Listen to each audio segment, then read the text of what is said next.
This is EGTV. I wanted to introduce an EGTV alumni, the MC. He's back. We've had classics. We're about to have another classic. Yes. He just dropped eviction notice, fire track. Let's get right into that. Yeah. Eviction notice. Yes. What would you like to know about it? Everything like when I first like the first seconds of the beat, like I told you, I was like, yo, paparazzi, like it made me think of like that was such a dope song back in the day, and um was it you that made the beat, or who made the Yeah, beat? that was I made that beat. Paparazzi was like a really big song for me too. It's just part of like the foundation, like one of my favorite songs. Like it's always a go-to for me. And this song, it was gonna be like my last song in a weird way. Like I I was kind of tired of everything and really overwhelmed with like everything else outside of the actual music. And I said, you know what? I'm just going to get everything off my chest. And how do I want to go about doing that one last time? And I said, okay, well, I've always wanted to rap on this beat. It's been like a bucket list beat for me. You know, I didn't want to just make a song on someone else's beat, so I found the sample and I started trying to make it my own. And you know, just the rest kind of just followed. Like the last few years, I haven't really been writing. I've just been like making a beat, and once I have a vibe, I just put the headphones on and just keep punching in whatever just feels right, piece by piece. So that one kind of wrote itself, and it was very therapeutic. But it was made with the intention that no one would ever hear it. It's gonna kind of just sit on my hard drive forever, sort of thing. But I want to just like my last goodbye. So it very happy with how it turned out, and very very thrilled with like the feedback it's been getting, and glad that people feel like I did that sample justice, was still like making, adding something to it without just doing the same thing. So as a Right. producer, that feels good, and as the guy who wrote the song, that feels good too. Definitely, definitely. And I'm glad we heard it. I'm glad I got to hear it early, and I'm glad we're gonna be able to hear a lot more, because I don't want this to be your last song. That'd be an injustice to the rap community. Like if we never heard another song from the MC. I'm telling you that personally, and I know the rap community feels that way. Well, thank you, man. And once the song was done too, that's kind of it's almost like I figured something out, like making the song. Like it was there was like a piece that was missing, and in a weird way, I kind of realized I've been limiting myself creatively, because before I would, bring begin to execute an idea, I would start to think about everything that would follow the idea itself. So it's like I had an idea for a song. Okay, I got to make this song, but like before I would even make the song, I'd start thinking, what's the album art going to cost me? What is it? Where am I going to promote this? What am I? And before I do that, I'm already overwhelming myself to the point where like songs never were created, just out of pure just overwhelming myself. So this one here was like, let me just remove all that, get back to the art. And it kind of just showed me, let's do this again. It was like very therapeutic to return to like what it all started as. It's like, who cares how many likes the post gets? Who cares about this? Who cares if you don't make a cent off? Did it make you happy? Did it bring you joy? Right? Does the world know how you feel now? It's like, if all those things were checked off, then who cares about everything else? So luckily I got back into that mind state that I believe I kind of started with, and all the music that follows this song is coming from that place now, where it's like, screw the results, just do it. Like it shouldn't Right. just sit on your hard drive forever, because it's never the right time to release music. It's never the right audience. You know what I mean? Something can happen tomorrow that just totally washes everything away, right? Like on the internet and off the internet. You know what I mean? But Exactly. so it's like, why not? Why not do it and just be happy in the moment with what you're creating? Yeah, from what you're saying before, like before when I was making music, I would get like halfway through the first verse, and then I'd be like, "Oh, the video could look like this," and then like you're saying how you started thinking ahead and all that shit. And then the last song I actually made, I did it the same way like you said. I used to write it all down, like write the whole all my verses on paper and get it all and like and think about it. And the last time I did a song, I just pulled up the beat and then I punched in like I thought of the first line and I punched in that and then I just kind of like and I found it way more fun. Yeah, I, I found like every how I wanted to say each different phrase came out better because I did it as soon as I thought of it. that's Because when it. I wrote it down, I might not be able to say like I might have not thought of how I want to slow down a certain part or speed up a certain part. I didn't write that in my writing, so then I didn't remember that part. But when I did it right away, I knew. I'm like, okay, slow down this word, speed up this word. You know, like I just knew how I wanted to do it because it was just fresh, right? Yeah, doing what Um, like feels right versus like what sounds right or what in theory is yeah, right. You know what I mean? exactly, exactly. And I want to thank you. Like, I've actually been gone for a bit too, and I feel right now. I feel in my heart that I'm on a. This is the beginning of a new run for me. I've had a couple different runs in my whole at EGTV career. Um, you know, like I'm trying to do big shit. Like this is like the first time I've worn this watch on camera, and and I'm a big fan of Keep Watch. You know. Okay. Oh, keep watch. I see what you did there. Yeah, Yeah. yeah. So what was it like working on Keep Watch? It was good, man.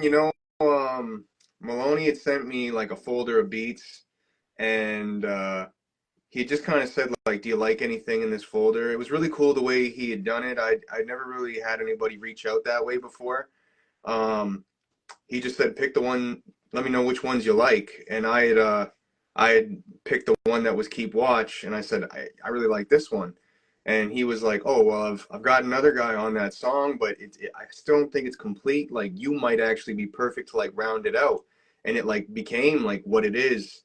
Weirdly enough, because like I picked it, and he was like, "Yeah, you're a great fit for that." And I actually kind of have this going for it. So first I heard the beat, and then once I picked that beat, he had sent me like what they already had, and I'm like, okay, this is cool. I was gonna just kind of rap on it, but then he actually gave me a theme, and each guy brought like a different angle to the keep watch thing, and I thought, I could play the whole like underground artist angle since like it hadn't been done on there, so I did that and really liked the way the track turned out. Maloney liked it a lot. He added a ton of production to it from like what I initially heard, and then got the video done. So I was glad to be a part of that. Oh yeah, like he played me it. I think with just the verses on it before Chris got on it, like and it wasn't the full beat, and it was like you said, he did more production on it, and I heard it then, and I was like, yo, this Yeah.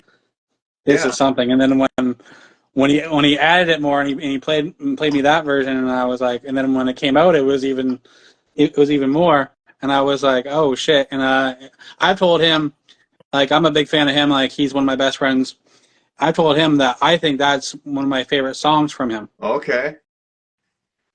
Yeah, like and all together. And I told him years ago, I was like, yo, like I just seen the collab, or I think it was probably when I did my last interview with you. I was like, yo, you need to do a song with the MC. Yeah, we knocked that one out. We'll probably knock several more out before we pack it in. If that day So ever yeah, comes. so you heard it with the two verses on it, right? Like when you first heard it. Yeah. So so what were your thoughts when you heard when Chris got added on? Oh, it was just like it was like chef's kiss. You know what I mean? Like you kind of like, okay, there's the thing it was missing, right? Yeah. Yeah. Because I mean, it's like, why not? You know what I mean? For a song that came out in 2023, already like three verses is like pushing it. Everybody wants like the song shorter, but it's like, hey, we've got three verses, might as well, add something to the hook, right, and bring that to another place. So, to me, it made sense. Maloney was like, he's gonna just go on it, and we'll see how it goes, and Chris took it to a whole nother place as well. So yeah, it was a great You, song. you're actually saying on there like you'll never make a living off the deep shit. And like I had a moment of frustration like the other day. I was like, because like I have like I think everybody has different sides to them. Like if you listen to Tupac, like he had like all these different types of songs and shit like that, and people loved it. But and you're saying never make a living off the deep shit. And I find like I have different sides of me, and I try to show them. I find my funny shit just goes sometimes, like, and people love it. But then like I also want to I have deep thoughts, and I want to say some ill shit. And sometimes I'm like people just like be like because I am funny, they're like oh like they don't pay attention to the deep shit. Yeah. Like Well, I assume from you saying that too, you that same frustration. well, it's like, like in this day and age with the internet, it's like everybody, that term, like, oh, you got to be on brand. You know what I mean? So it's like you're a funny guy, you're a funny guy. You're deep, you're deep. You're motivational, you're motivational. But at the end of the day, people just get sick of it because it's like, is everybody here trying to be a product and sell me something? Like that's not life. Like life is highs and lows and rainy days and sunny days. It's like, so people should be that way too. But the moment, like, somebody that's known to be funny says something sad, there's two ways people take it. They either go, "Whoa, that's deep," right, and it hits them, or they're quick to shut it down. Like, you know what I mean? Like, Yeah, I don't want that from you. I just come to you to get my daily laughter. And it's the problem is there's no right or wrong. Like that's as people we're allowed to do that, but I don't think people need to put others in like a box as much and not be so easy to accept it. Some people they've kind of already got your mind made up about things, and it's people exactly. change. People change, and it's something you go through today could really bring you down. And it's like it might take a while for you to get out of that headspace. So it's like who's to say you can't be sad for a year, 2 years, and then something great could happen to you. Life could change, right? And now you're optimistic, right? There's tons of old stories about that. There's something like I'll probably slaughter this story, but it's something along the lines um, like a boy loses like his horse one day, and his dad's mad at him or something, and the next day, you know, the horse has the horse comes back, and it's got like a bunch of other horses with it, and the dad's happy that you know you let that horse go because all these horse came back. You know what I mean? And then the next day, something else comes, right? Like the horse that came back kicks the kid and breaks his leg. And now he's like, look what you did. The horse came back and it broke your leg. And the following day, the army comes to recruit that kid for war. And he can't serve in the war because now he's got a broken leg. So it's like, it's all about how you look at things, where it's like either a blessing or it's, the other side of it. So it's all perspective, I guess. Definitely, like, and we were talking about products and shit like that, and like we all want to get like we've been doing this for a long time, and like we all want to sell product and shit, like get sponsors and shit. So like hopefully like some companies sponsor me sometime, you know, Yeah, like, is that Pepsi right there? You you got know, Pepsi you Lime? know. Is that a plug? Hopefully they're cutting the check for Okay. that. We can only hope. Right, right. So I want to ask you like I've asked this to Burns because I know he's a big fan of this guy as well. But do you think Al Bundy is the best TV dad? That's a tough question. I don't know.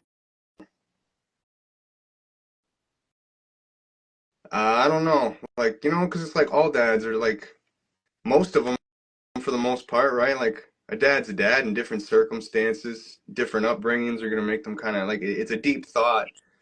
Al is pretty savage. You know what I mean? Oh yeah, Um, and he clearly had some like frustrations. I don't know. It's tough, right? Because, like, look at Danny Tanner. He was by himself, with Uncle Jesse and the other one. You look at, Carl Winslow. He was an amazing dad. So, um, it's tough. Yeah, I don't know who the best TV dad would be, man. You know? yeah. You actually said something that really kind of like touched me. Uh, and I'll give you an example of like why it touched me. Like you said on one of your songs, you said, "Hey, if you were talking about your dad, and you said, hey, if I would have won that show, would he still be alive?" And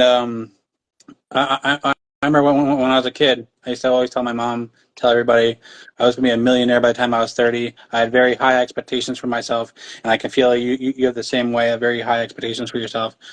And when I hit 30 and I went over to my mom's house one day and she was like, "Hey, so you're not a millionaire. You're in your 30." And it kind of hurt. And I was like, kind of like, because like I just kind of like, some people can just go through life and be all right, but man, like some of us just have like these high expectations for ourselves, and when we don't make it, it kind of brings us down. I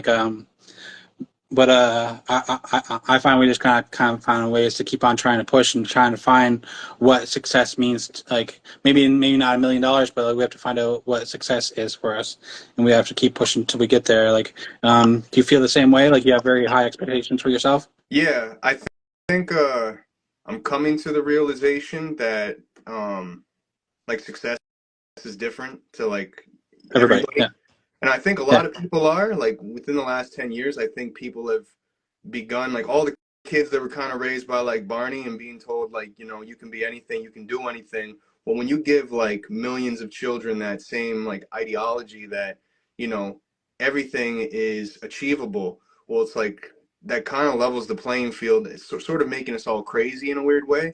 mm, And then and when they do try to, you know, make those dreams happen and it doesn't work out the way that they want, right? They automatically assume that that's a failure, right? But in all actuality, it's like, you know, that's the immaturity to set like a timeline like 30, right? Is it like you get older and you realize like, did I really want it as bad as I thought I wanted it? You know, did I really do everything I could do? And at the same time, like you begin to realize like money doesn't necessarily mean success. Success could, exactly. you know what I mean? Success could be, you know, 50 grand a year just making your art. Success could be just getting by off of your art. It could be however you choose, because there's people that are making large money and extremely unhappy. You know Exactly. what I mean? So you can you can be poor doing what you love and be happier than doing what you hate and being rich.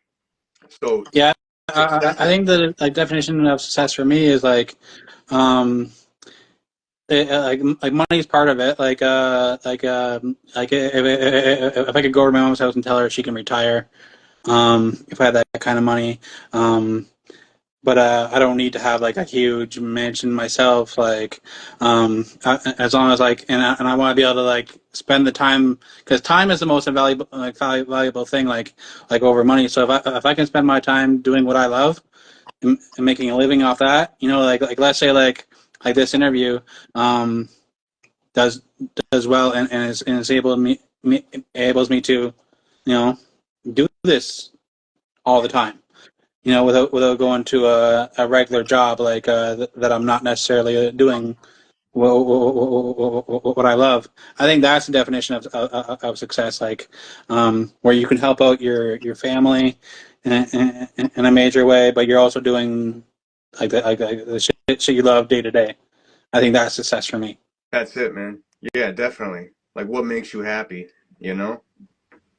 Definitely, and and you also said on a song, we can build, but we can still compete, and I feel that with other interview platforms, other like when I was rapping and stuff like that, I'm like when I was on a song with somebody, I was like, I'd want them to bring their hardest because I'm gonna bring my hardest because I'm gonna try and have the best verse, but I want your verse to be right there as well, so like like how do you feel I feel like a lot of these guys um they're trying to have fun now and they're not trying to compete. Yeah, you know what? Oddly enough, like I'm competitive with it, like in a sense of like I guess I'm just competitive with myself Right. because it's like Yeah, me this is too. like very therapeutic for me. So it's like, of course I want to like rap my ass off, but I, you know, they say steel sharpens steel and whatnot, and that's cool. Like, but I just believe if we always just try to be our best version of ourselves, that's all the competition we need. We can go at somebody else, but you know, what is it? They say nobody wins in war. So it's like, why not just try to always, you know, do better than you did yesterday with yourself rather than trying to do that to somebody else. Yeah, like right now we are competing with our last interview. Yeah. You know. Yeah, that's it, right? And that's all we have to do. And as long as this one's a little better, then that's a win. So like people stay competitive and like I just want to bring up a like big topic that's going around right now. Jake Paul versus Mike Tyson. Yeah, It's I've heard competitive. that's happening. That's pretty interesting. So what are your thoughts on that? You know what? I don't really pay too much attention to that. Um, like this will probably be the only one I've actually ever seen because I think this one's going to be on Netflix, and Yeah, I have Netflix, but I've never really paid for any of that stuff. I remember seeing Jake Paul train a few years ago, and I liked the ambition. Like, he's got a lot of resources. yeah, Um, he's also said some things throughout the year about like, or maybe the last year, just about like fighters' benefits and stuff like that. Like I do believe people that put their neck on the line for sports or whatnot should have some sort of coverage. We're so quick to like pay top dollar in the moment for entertainment, but we don't think of like the repercussions down the road. Like I like the idea of people having security in some sense. Um, so I like that type of stuff. I'm not really about like the showboating or the showing off or there's a lot of show there, and I don't really have the time for it. Like, I've never really been too much of a sports guy. Um, but I heard that fight was happening, and I mean, that's pretty crazy. Obviously, Tyson must be very confident in his skills if he accepted that because he's got quite the legacy, you know? yeah. Like even I was just watching on Instagram here. He's like day one training, and then the next video he's like day two training, and like Holyfield fought until in like later years. George Foreman fought uh quite a few, like he was out quite a few years and came back, and he was older. I think Tyson will do well. Yeah. Yeah, I mean, I'd like to believe he thought it through if he accepted it. So, it'll be exciting. Be entertainment regardless. Definitely. So who is somebody that you like to get on a track to compete with? I don't even know, man. Like, usually when I make a song, it's like, what do I want to say? Like, my new thing now is I want to write songs that haven't been written. You know what I mean? Right. So, like, as an artist, although like my genre, like hip hop and rap, typically is very like, there's a lot of collaborating that happens. It's like me as a person, I'm very to myself and whatnot. Like, I'm in my own little bubble when I create. And it's like that's what I want to kind of make music for. I want to make music for people that are kind of in their own little space. They prefer to kind of like stay at home rather than go out and like they're not antisocial, but like people that are content to keep to themselves. Like, and when I write songs, I think about like I want to make songs that nobody's written before, and tackle themes that nobody's touched on before. You know what I mean? Because it's like there's only so many ways you can say I'm the best or something, and that just doesn't do it for me. Like that stuff's never really scratched my itch. So for me, I don't really think about like who I'd want to compete with on a track because, like I said, I'm only in competition with myself, and I'm not trying to prove anything anymore. I feel like that's why I'm at a level that I've never been at before is because like I'm done. I'm done trying to like project my voice louder to impress somebody. You know what I mean? And try to Mhm. rapidy rap. It's like I'd rather just be me. And some days that's going to be a slow flow. Some days it's going to be simple. Some days it's going to be intricate. Some days it's going to be funny. Some days it's going to be dark. But it's like it's just me, and it's like I'm happy with who I am. So there's nothing I really feel like I'm trying to prove anymore. There's so much music, 100,000 songs every day released. People have more than enough options. So it's like, you know what sucks even more? You know, trying to be something for somebody and then still not having people like it. It's like you lose both ways there. I'd rather Oh be yeah, myself and have people be like, not for me, than like try to be something I'm not and people are still like, yeah, I'm good. So for sure. And me yeah, like so long answer there, but yeah, I really can't like see me. There's not really a name I can think of, right? The only thing I can think of are names that are just beneficial for me, like in a career point, like like obviously the standard ones, like M and stuff. Like, of course, I'd love to be on that. Of course, it'd yeah, probably unlock something hidden in me to my ass and career is on the line. But for the most part, I don't really have like a list or anything like that. I just create. So like you were saying, just just being yourself. And I got one. Like I remember this one guy gave me the ultimate compliment one time. It was a guy. I went to high school with him, and I ran into him years later. And he said that he didn't like me during high school because he thought I was just being extra. Um, he thought I was trying to be something that I wasn't. And then when he's seen me years down the road and he's seen what I was doing and how I still am, he's like, he apologized because he's like, yo, I thought you were being extra, but that's just who you are. And I Yeah, was that's like, pretty. he's like, yo, you're the same person, like, and you're still doing it, and you're still that same way. He's like, but yeah, he said he hated me because he thought I was just being extra, and but like, it was a huge compliment for him to say like, hey, that no, that's who you are. You're still that. Yeah, sometimes you gotta just pass the test of time. Some people are just they're gonna wait 10 years before they decide how they feel about you, and that's why like you can't wait for others to join in to like start something. It's like you gotta just do what makes you happy, and then if they don't get the memo for 10 years, it's like that's their fault, right? And also like we all do change. Like I'm not the exact person I was from that time, because like I've grown and things have changed, and I'm not that same guy from high school, but I do have the similarities. Like there is some similarities, but I'm not that same person because I've grown. I've went through life experiences. You know, I look at life different. Um, and it's like, yeah, I think if we don't change as people, then like we're not evolving. Definitely, Definitely. that's growth, So right? like yeah, so I want to bring back one of my like key things on my show. We have this thing called Drop a Verse, and I'm very glad I'm gonna have the first person coming back doing it be somebody that has very dope bars. And for those watching on YouTube, the interview is going to stop here, but then you can go to um, the YouTube channel and check out the Drop a Verse with the MC. So so let's All get that. right, a verse. All right. Drop a verse. My daddy's goal was to raise kids with values. So, Matthew, how'd you allow them to clown you?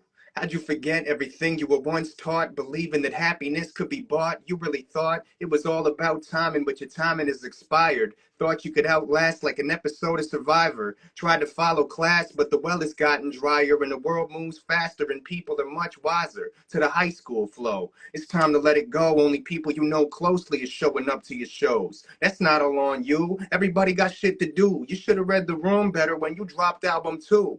So make an excuse while walking a sad route with hopes that this time it allows you to cash out. So much bottled up inside.